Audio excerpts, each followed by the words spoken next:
when vampires were cool and not about being pussies and love triangles with Kristen Stewart and feuding with werewolves, as in feuding in love relationships and not actually feuding with them and getting their asses kicked by them. Even though they were completely badass and somehow way less badass than the werewolves. If you compare the World of Darkness werewolves to vampires, it's not even close because they just get their asses ripped open by them. But this is neither here nor there. Most of my players, at least, I don't know about yours, if you've ever experienced them, most of my players interpreted vampires in the old World of Darkness as wearing obscene amounts of leather, sunglasses at night, and especially carrying swords with them wherever they went. I kind of put the kibosh on that pretty quickly when I had vampire hunters catching on to this trend pretty quickly, as in, you know, how do you find a vampire? Well, look for the guy dressing in all leather and dusters and sunglasses at night and probably carrying twin katanas on their back. Yeah, I didn't really hit them that hard with it, but, you know, sometimes you gotta let them have their power fantasies. But I did say, like, you kind of acting strange there, but, you know, it's pretty much back in the day was... Imagine the Underworld movies. That's pretty much how most people think of vampires when they think of vampires, I think. They dress like S&M geeks. I don't know. But, I guess that's just one particular interpretation of the Children of the Night. It's not really how I think the World of Darkness operated. I think World of Darkness is pretty much based around the Anne Rice interpretations of vampires. Although I think sometimes the nature of those games is somewhat feuding with each other. You know, especially since so much of the combat in World of Darkness, like half of the World of Darkness is based exclusively on combat, like Werewolf. And then Vampire really wants to have more combat in it, and yet it tries to rail against that with, you know, maintaining Masquerade and stuff like that. But anyway, this is one of those stories about miracle crits. You know, just how a critical hit can change the course of games, and you know, there's a lot of stories about miracle crits and stuff like that, both, you know, ruining a game and just being plain awesome. There's just millions and millions. If you've played an RPG, there's always been, you know, just unbelievable crits. But this one sticks out in my mind just because it was the, you know, conclusion to like an epic battle. At least at the time, it was just this huge epic fight. And the reason I bring up the bondage leather duster and the twin swords was, I remember when this was just when, like, the revised edition of Vampire the Masquerade came out. It was actually probably the book before this, but this was when the clan books were coming out, all these little splat books, and they were really cool.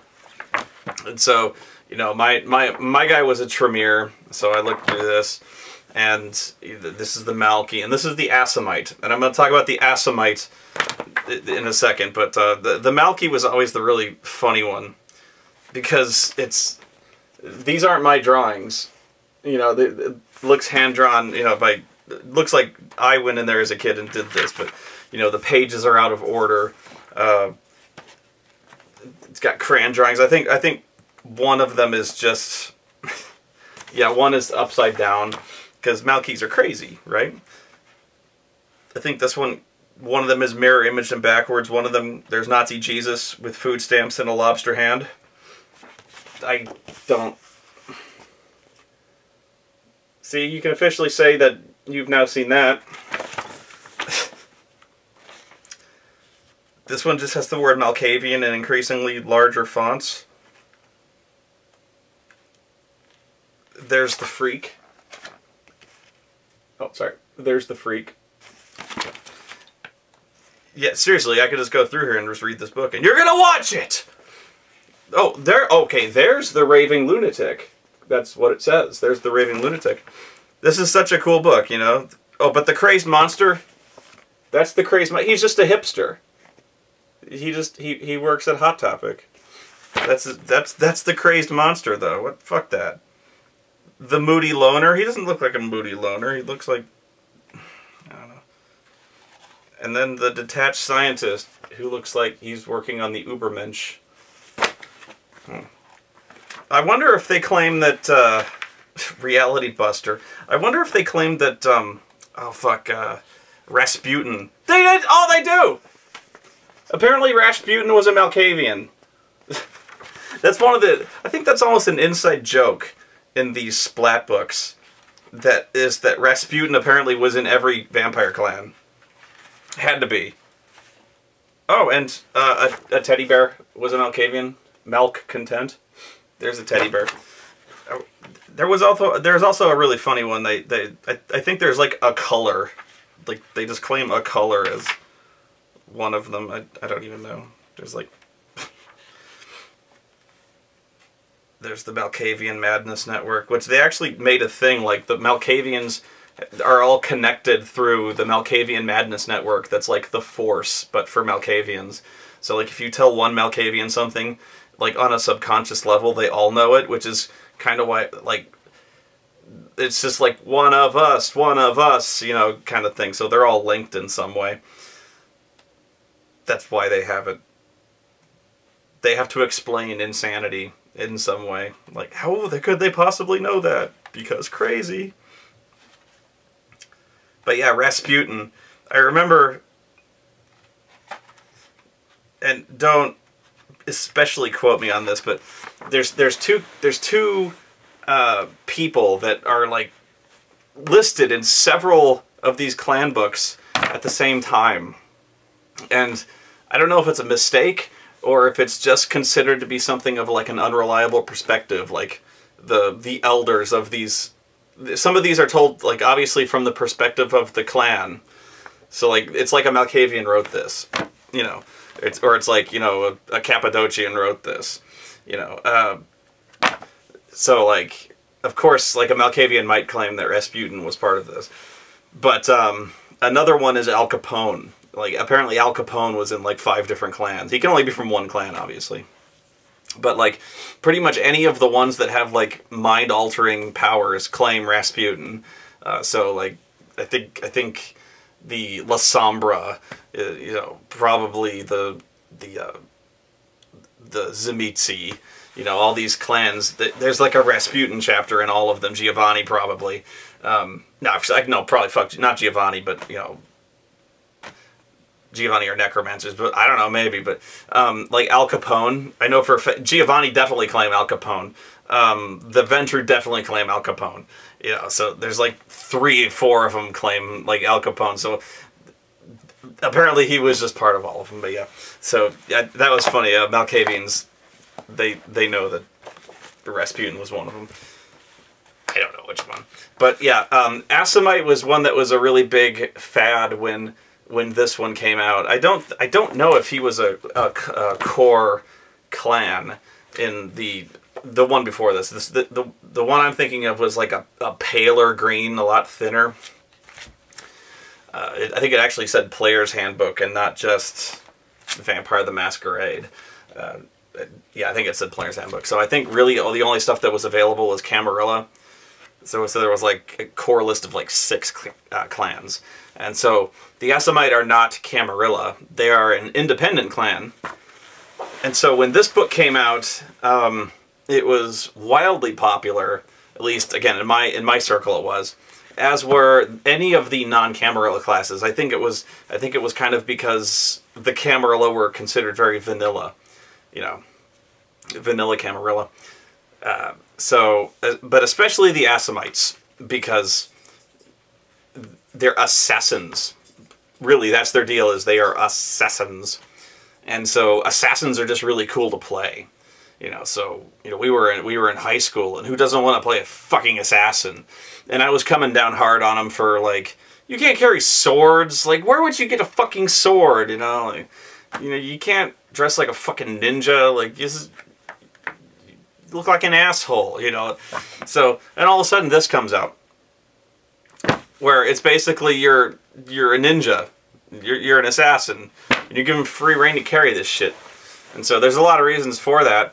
And there's a big reason, there's another big reason why, like, everybody in the world wanted to play this. And so, So I'll explain to you briefly what the Assamites do, and again, I'm going to get corrected, but the Assamites are an independent clan that I believe they see themselves as like the judgment of vampires as a whole. So like they punish the guilty, you know, they punish the sins of vampires. So they kind of hunt the evil, blah blah blah blah blah. So take like Assassin's Creed, so to speak, and then apply the to vampires. If that makes sense, maybe a little bit. Point is, I don't think they were always that way. They weren't always like redeemers. I think what they do is to like redeem themselves, but they're not Camarilla. Not that Camarilla are necessarily good guys, but they were Diablerists, meaning Diablerists are vampires that feed on other vampires to take their power. So much so that Assamites have a tainted aura. I have to explain this. All vampires have auras. Some vampires can see the auras with a discipline called Auspex. If you haven't Diablerized anybody, you have a clean aura. If you have Diablerized somebody, you have a tainted aura. So, vampires with Auspex can see that you have a tainted aura, they know you have Diablerized somebody, and they will tell on you. Because feeding on other vampires is a huge no-no, and you will be killed. Because, again, that's a big crime. At least if you're in the Camarilla, that's a big crime. Sabbat may actually applaud you for this. Most other people will greatly fear you, and rightly so, because you kill other vampires.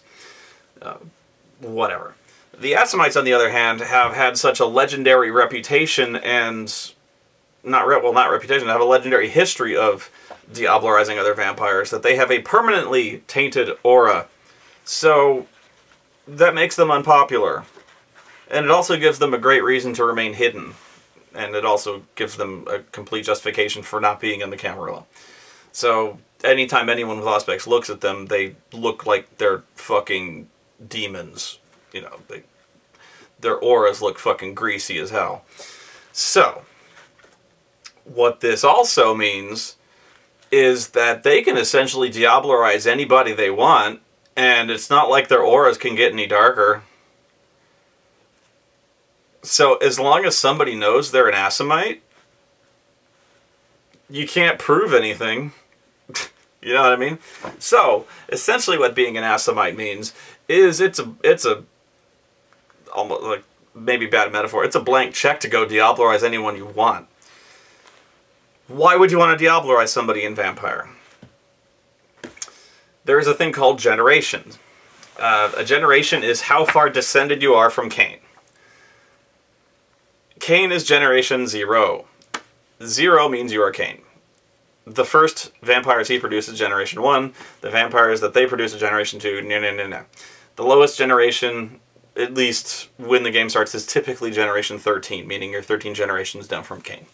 You don't want to be a lower generation. You want to be a higher generation, because the closer you are to Cain, the more power you have, and the more... what that essentially means is the higher power levels you can have, and the more blood you can spend a turn to exercise those powers. Lower generation vampires cannot do that. So, what you'll often see from most players who roll their characters is they will min-max that stat like crazy. They will spend as many points as they can into the generation trait to up their generation, and then whenever they get the slightest chance, they will Diablerize anyone who's a higher generation than them to up their... When you do that, if you successfully Diablerize someone with a higher generation than yours, you move up a generation, because you are now... you absorb their power, you are now one step closer to Cain. That's just how it works. Unfortunately, when you do this, your aura is tainted for a certain period of time. I don't know how long. It's probably like a month more. I don't know. Very few people get away with it, but unless your DM's a pushover. Essentially, you're planning a murder. It's actually really creepy when you do it in practice. Like, you're watching your players, like, fucking plan a murder. Like, this isn't the same thing as, like, watching... Like, when your players feed on humans, it's almost like a trivial thing. It's a die roll. You know, you're like, oh, I go to a bar and I fucking feed on somebody. You're just like, okay, roll it, done. When you're feeding on someone who's a higher generation than you have to plan this out. Like, this is like a fucking CSI type case. Like, okay, I'm gonna like follow him to his car, and then we're gonna like lock him in, and then we're gonna chain the doors shut, and then we're gonna take him out to the lake. Like, fucking creepy shit, you know. This, because then you gotta like kick the shit out of him, and then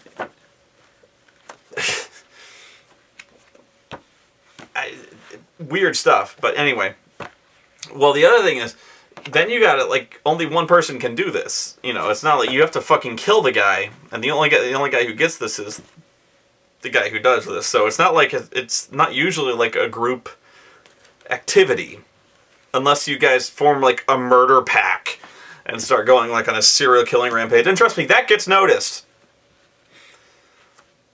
Plus, when you Diablo as a higher generation vampire, those higher generation vampires have friends that tend to miss them. And so,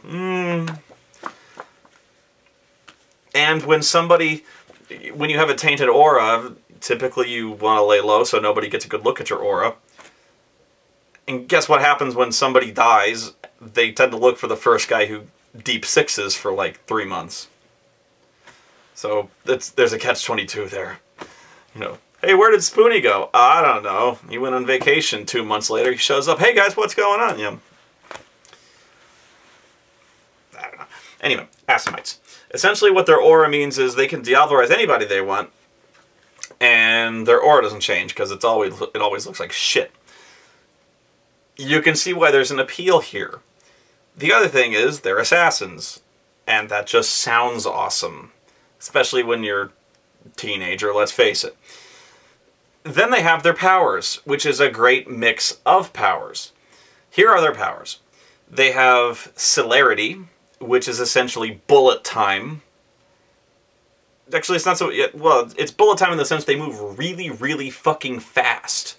Like, bullet time. Then they have Obfuscate. Obfuscate being, if you remember my story before about the Invisible Jason. In fact, this story is about Invisible Jason. It is essentially invisibility. The higher you get, the better your invisibility shit is. And then there is Quietus. Quietus is their clan-specific ability. It's their assassination ability. Basically, if you have it among the group, you're the Quietus. The first dot is literally making you the quietest. You generate absolute silence in a radius around you. So not only with Obfuscate are you invisible, you are also completely silent. You're ninja, making you the perfect assassin. So you're basically cloaked. The higher levels basically produce poison that even harms vampires. So I think the second level is you can cause harm to anybody you have touched within the previous 24 hours. So if you make physical contact with somebody, you can retroactively harm them within 24 hours in the future. You know what I mean? So like then they can essentially coat weapons with their touch, stuff like that, and then their poison gets better and better. So that's what Quietus does. Meaning, they now have a complete excuse to just walk around like a ninja and carry swords. Why? Because now they're invisible, they can wear whatever the fuck they want, I got nothing to say about it. And they can now poison fucking katanas, so who the fuck am I to judge? They're ninjas. So, whatever, you know, so this is about Invisible Jason, who he's between characters at the moment. I don't actually know if this is the same character or not. He actually might be playing it. I mean, he was doing the Obfuscate thing before. I don't know if he is now. Whatever. So he's playing he's playing an Assamite. I'm trying to think of the setup for this one. This is I'll give you the setup for the adventure, and okay, the setup is basically I want to say it's a group of vampire hunters, but it is, but it's not. There is an order of there's a in this game there's a religious order. It's a secret religious order, you know, like Black Ops Vatican type stuff, called the that I called the Order of Saint Benedict. And I'm not Catholic. Please don't be offended. I was pulling it out of my ass. There probably is a Saint Benedict. I called it the Order of Saint Benedict the Fifth, just to cover my ass. And the reason I called it that was because of Benedict Arnold. And the reason I called it that was because their deal was that they had discovered a way to brainwash and control other vampires. That's impossible, you would probably say. If you've read the books, you'd be like, that's pretty bullshit. I know. Pretty much it is. Not always, but it pretty much is. Why? Because most times with any kind of mind control, you can spend willpower to get rid of it. However, this is good. What I'm about to tell you is pretty good advice whenever the answer is typically, well, that's impossible. When you're designing an adventure. That's a good place to start if the answer is, well, that's impossible. Take something that's impossible and make that kind of the focus of the adventure. I'm not saying like, well, what if a whale were to fly through and turn into a donut? That's impossible. Well, that's your adventure. That's not what I'm saying. I'm saying like, well, what if you could instantly brainwash a vampire? Like, what? In the context of this game, I mean, you're like, well, that's impossible. Well, what if somebody could? You might have an adventure there. So anyway, I have this religious order who has somehow managed to do this to somebody. In this case, they've done this to the Justicar of Phoenix. So this is taking place in Phoenix, Arizona, because it's the city we're familiar with. In this case, the Justicar of Phoenix is a gangrel, which again is uncommon, but in this case, the Sabbat are all over fucking Phoenix. And so the gangrel actually have a very vested interest in the affairs of the city, in the defense of the city. So the prince and the gangrel are actually working very closely. So in this case, they don't know, the party does not know about this Catholic order or anything that's going on right now. But what they do know is that all of a sudden, the Tremere Sanctuary, the Tremere are the essentially academics, the mages almost of the Camarilla. The Tremere Sanctuary, which is basically a library, has been just blatantly attacked. And they're like, what the fuck is going on here? So they get a call, basically, from the prince going, yeah, you'd better check this out. Not that they take orders from the prince, but they're curious. You know, they're like, what the f... Nobody does that. Nobody has the balls to do that directly. Not even the Sabbat really would drive past and just start usually Molotoving the fucking place. Someone just, like, blitzed through the front door and did this. That takes balls. So, so they go down there and check it out, and they find out that it's the fucking Justicar, which makes absolutely no sense. So, the Justicar is fucking just rampaging like the fucking Hulk through the sanctuary. And now that I'm thinking about it, I was playing a fucking Tremere. They probably have a name for it. I can't remember what it is. But he's going through there and he's setting fire to the place. And this bothers most of the vampires because fire bad to most vampires. But he's got like a sack over his shoulder, like he's been stealing stuff. So he sees the party, and he starts rocking towards them like he's gearing up for a fight. And when you're a Justicar, you're essentially the enforcer, or at least you're the heavy, or you command the heavies for the city. In this case, he is the heavy, and he commands the heavies, but he is the heavy. He doesn't have anyone else with him. But in this case, the party knows they're kind of deep shit because this guy is badass. The bad space, ass, capital letters. So, you know, this guy starts rumbling towards them, and they're like, oh, shit. And they just, like, clear out because he hits them like a fucking bulldozer. So, the fight is officially on. So, this guy is just, like, he's essentially in, like, a frenzy. Frenzy is an actual thing in Vampire where you get, like, you basically get retard strong, you know, that's to abuse a term, I'm sorry about that. No, you get freak show strong, you know. So he's fighting like he's getting fucking adamantium rage. So these guys are like, what the fuck has gotten in him? He's gone fucking crazy, you know. Meanwhile, the entire fucking building is burning behind them. And so it becomes obvious that he's not really looking to kill them. He's just looking to get away. So he essentially just, like, you know, punches one guy through a car, because this guy is fucking freaky strong. And then he starts running off. And he trails off. And so these guys are all, like, knocked the fuck out. And that's when Jason shows up to the game late. We didn't think he was going to show up. And so he's like, hey guys, what's going on? And they're like, Jesus Christ, where the fuck were you? And he was like, oh, what the fuck, man? I was working into Borders.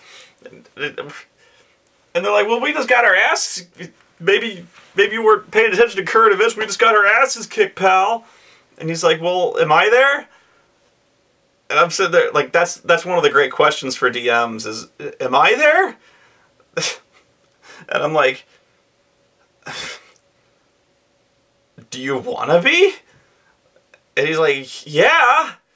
And I go, well, you are now. You pull your car up. So they bring him up to speed. He's like, you pull your car up and you see this guy running away. And he's like, fuck, I'll fucking chase him. And they're like, that's a bad idea, dude. And he's like, fuck, I got fucking quietus. I got fucking celerity. And I got fucking obfuscate. I'm gonna kill this motherfucker. So, yeah, so this guy's got like a 3-minute head start, but this guy can run at like 40 miles an hour. So, he chases after this guy. He runs him down in a fucking parking garage.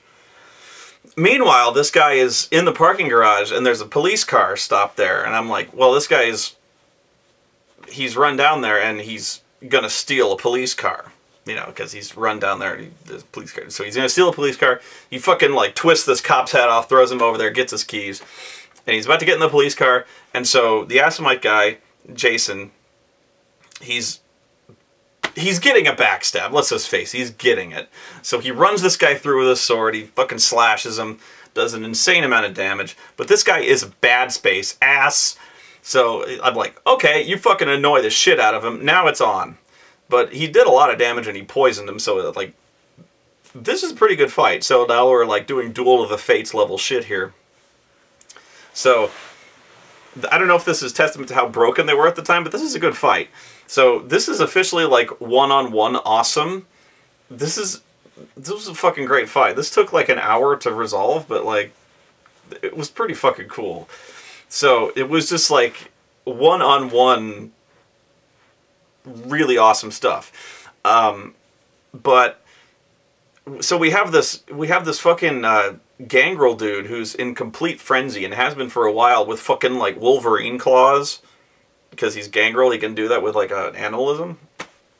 And he has I believe he has Protean, which Protean is supernatural strength, so he can pretty much, like, hit you with cars. Which is what's happening. So he's like, so he's like hitting this dude with car doors and shit like that. You know, he can do that. Like, you know, he could rip shit up. He could rip these cars up like it's tinfoil. So, like, this guy is absorbing, like, freak show hits. Meanwhile, Jason's big strength is he has fucking celerity, meaning in the time it takes him to rip that car up, he can hit you like 3 times. So we've got quicker than a hiccup and immovable object type stuff. You know, we've got strength versus speed. So really awesome fight here, and we're actually seeing, this is kind of a clinic here. A good match. If this was a wrestling match, this would be really interesting to watch, like, live, you know. So basically what starts happening is the Justicar is losing. Did not expect this, because by all accounts, this guy, the Assamite guy, he did not min-max his character very well in terms of generation. He foolishly put his points in, like, those useless things such as skills and his disciplines. Idiot. Whatever. So, like, he starts cutting this guy up, and this Justicar guy's about to lose.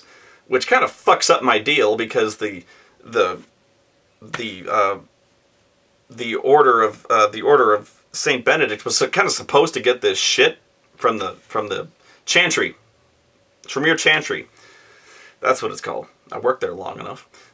So they were kind of supposed to get this shit. So I'm like, fuck. You're supposed to be at Borders. Fucking show up. You're supposed to kick this guy's ass. So I'm like, next round he's gonna get fucking killed. So I'm like, well, so like my only chance is to stake the guy. Staking is staking with the heart. So I'm like, shit. But the thing is, he keeps like hitting and fading out of range with his sword.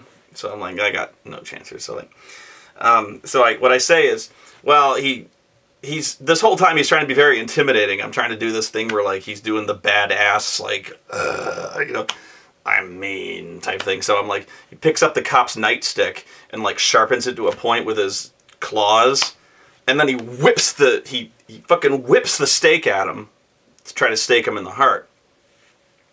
This is very hard to do. They have a specific rule listed for this in the rule book. Staking a vampire in combat is hard enough. They make it so it's not easy to do.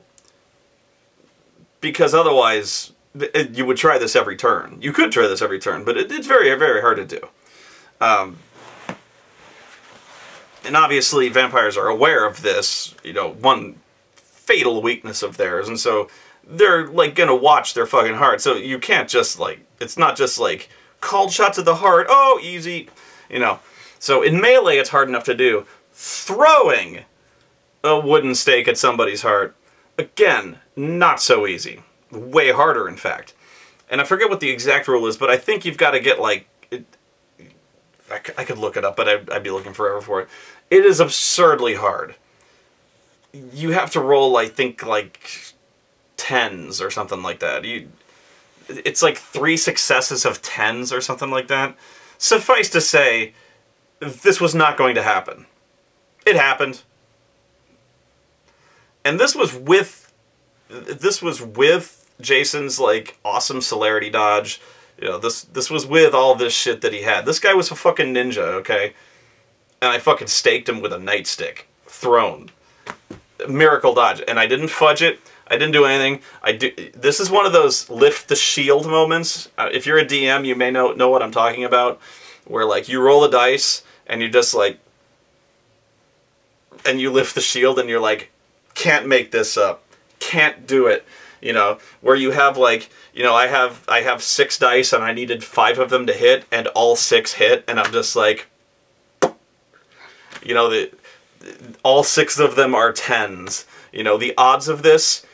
I should have been in Vegas, you know, the 1 in 100,000% chance that this would have happened. I just fucking nailed him.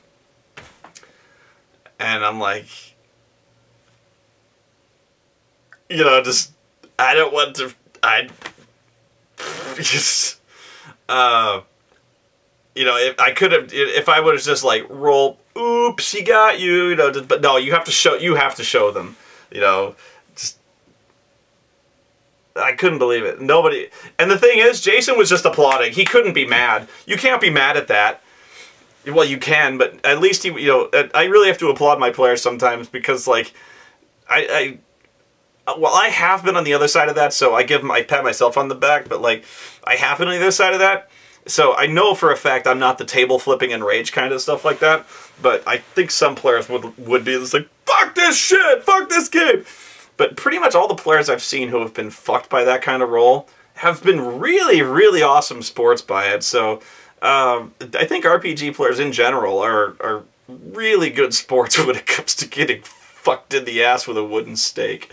But yeah, this is really, really good miracle crit. I really should have been in Reno for that one.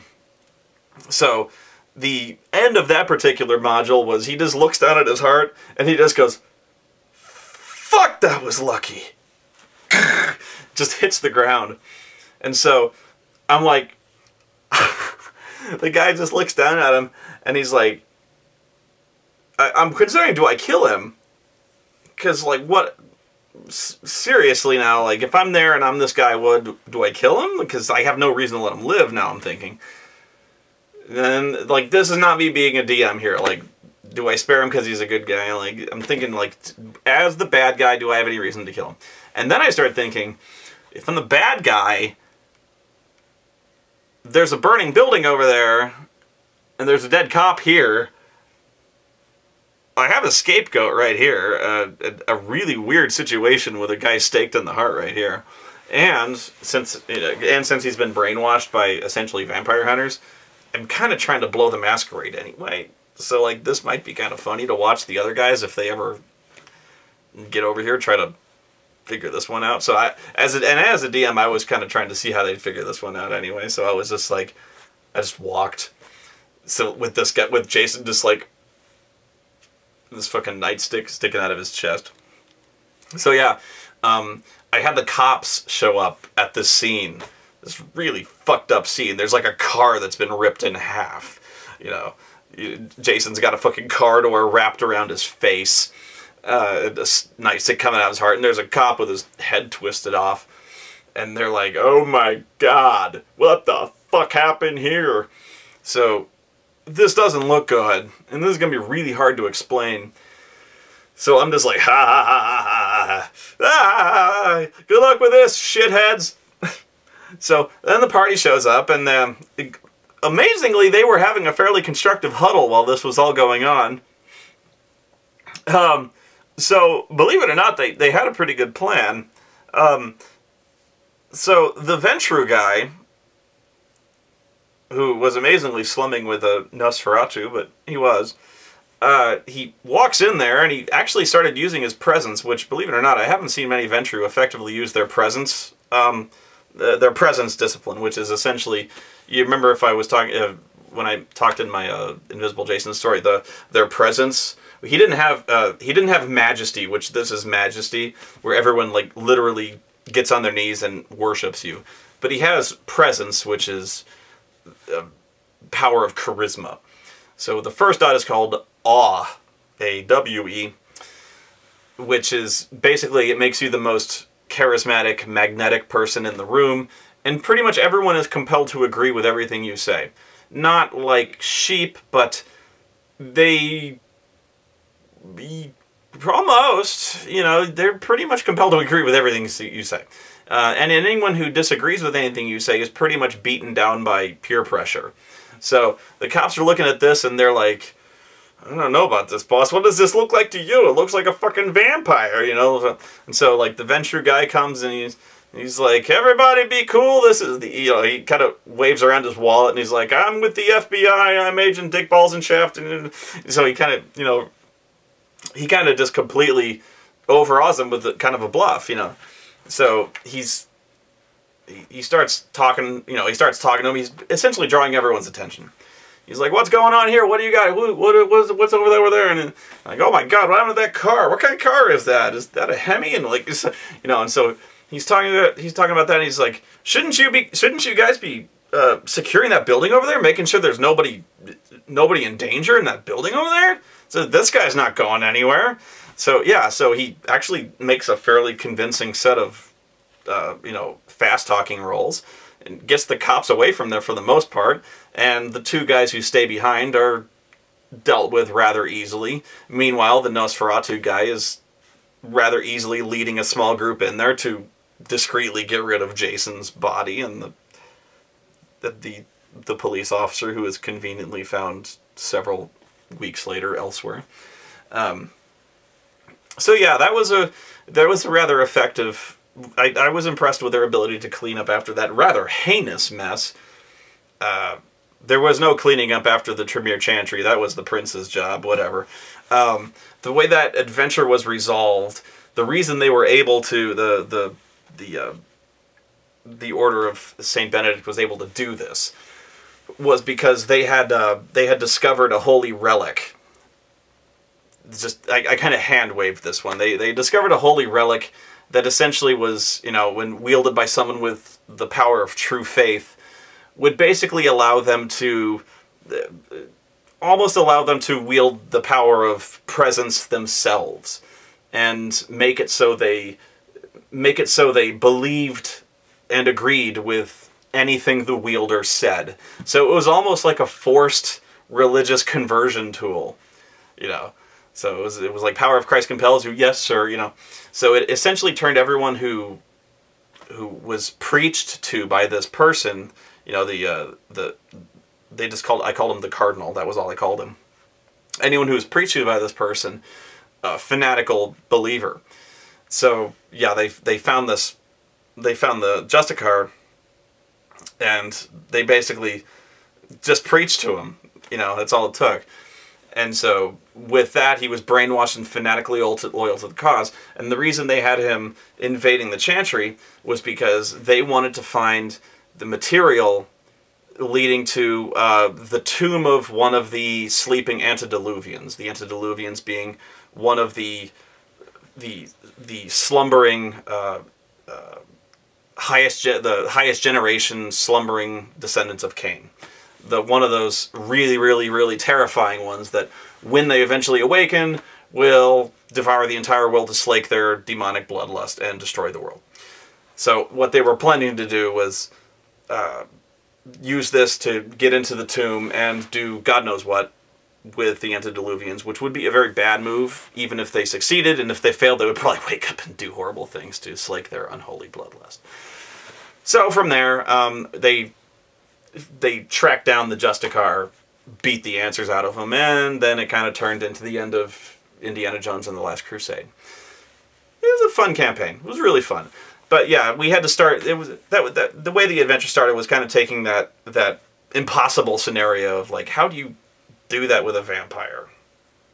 Aside from throwing him in the back of a van and torturing him with a blowtorch until he agrees with everything you say. Yeah, it was it was pretty sci-fi. Yeah, it was silly. It was kind of B-movie schlock. But remember, I was a teenager. It was seriously still one of my better vampire games. And I've seen stupider. I'm not sticking up for it that much, but it was a fun campaign. It made sense at the time.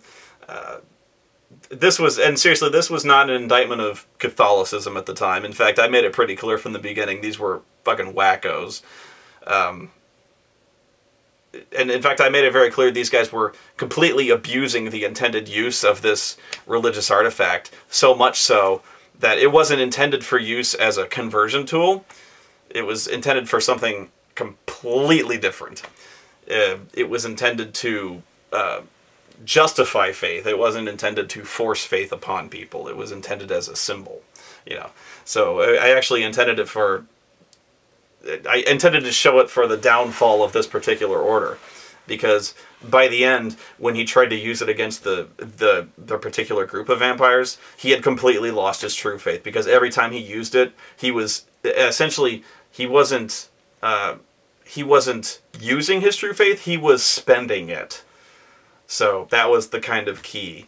So as soon as they realized that, the party realized that, they knew that they were safe at some point, you know. Cthulhu, you keep falling down. I keep pushing you. So yeah, that was one of the kind of cool miracle crit stories I found. It's also a story of being kind of a good sport. Yeah, Jason's been a really good sport about that kind of thing, and it's... because, yeah, he could have flipped his shit. It's also a good story about being open with your players. Don't bullshit them. Don't fudge. And if,